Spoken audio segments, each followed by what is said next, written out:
ጤና ይስጥልኝ። ስለ ኩላሊት እጥበት ወይም ሄሞዳያሊሲስ ያለው ግንዛቤ ምን ይመስላል? ዛሬ በዚህ ጉዳይ ላይ መሰረታዊ ነገሮችን እንነጋገራለን። ሄሞዳያሊሲስ ወይም ኩላሊት እጥበት ማለት ኩላሊቱ በተለያዩ በሽታዎች ምክንያት ደክሞበት የመጨረሻ ደረጃ የደረሰና የዘወትር ተግባራቱን ማከናወን ያቃተው ታካሚ በሰው ሰራሽ መንገድ በዘመናዊ መሳሪያዎችና በዘመናዊ ዳያሊሲስ ማሽን በመታገዝ ሰውነት ውስጥ የተጠራቀሙ ጎጂ ንጥረ ነገሮችና መርዛማ ነገሮችን ትርፈሳሽ የመሳሰሉትን በማስወገድ ከህመም ከስቃይና እንዲሁም ከሞት የሚታደግ ለኩላሊት ድክመት አንደኛውና ዋነኛው የህክምና አማራጭ።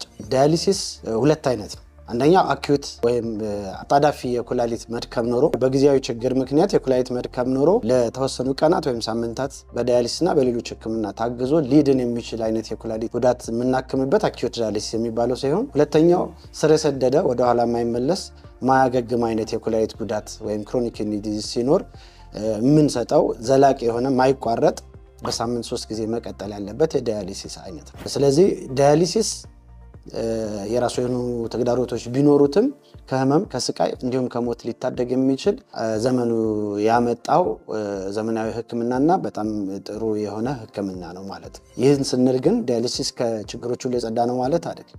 በዋነኞቹ ዋና ተግዳሮቶቹ አንደኛ ዳያሊሲስ በጣም ውድ ህክምና ነው። በተለይ በቋሚነት የሚደረግ ከሆነ በሳምንት 3 ጊዜ አንድ ታካሚ ወደ ዳያሊሲስ ማዕከል መጥቶ ለ4 ሰዓታት ተኝቶ ወይም ቁጭ ብሎ ዳያሊሲስ ማድረግ ይጠበቅበታል። ይሄም ቋሚ የሆነ ማይቋረጥ ወጪ ይጠይቃል። ይህም ከአብዛኛው ወገኖቻችን የህክምና አቅም በላይ ስለሆነ ገንዘብ በማጣት የሚቸገሩ ብዙ ወገኖች አሉ። በዚህ አጋጣሚ እነዚህን ወገኖች መርዳትም ትልቅ የጽድቅ ስራ መሆኑን ማስታወስ እወዳለሁ። ሁለተኛ በሳምንት 3 ጊዜ ተመላልሶ ለ4 ሰዓት ቁጭ ብሎ ተኝቶ መታከም በራሱ ትልቅ የጊዜ መስዋዕትነትን ይፈልጋል።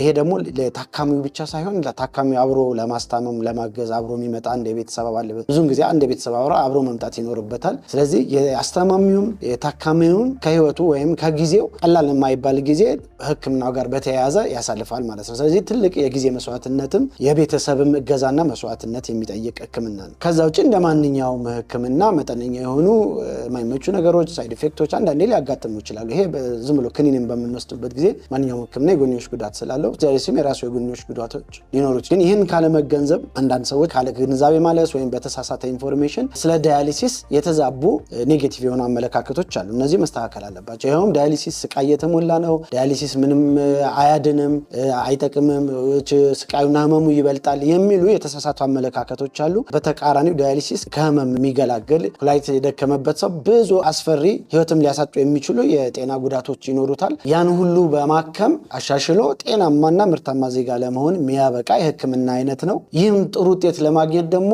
ኩላሊት ጉዳት ያለበት ሰው በተለይ ተገቢውን ክትትል በኩላሊት ባለሙያ አድርጎ ዳያሊሲስ መጀመር በሚገባው ሰው ሰዓት መጀመር ደግሞ ውጤቱ ያማረ እንዲሆን ያደርጋል። ካልሆነ በጣም ነገሮች ተወሳስበው መጥፎ ደረጃ ከደረሱ በኋላ ዘግይቶ መጀመር የራሱ የሆኑ እንግልቶች የራሱ የሆኑ ጉዳቶችና ተጨማሪ ወጪዎችም ስለሚኖሩት ቅድመ ክትትል እያደረግን በባለሙያ በታገዘ ዳያሊሲስ ጀምሩ ስንባል በፍጥነት ጀምረን ብንታከም የተሻለ ውጤት እናገኛለን። ላለው ለኩላሊት ጤናችን ዋጋ እንስጥ። ጤና ይስጥልኝ።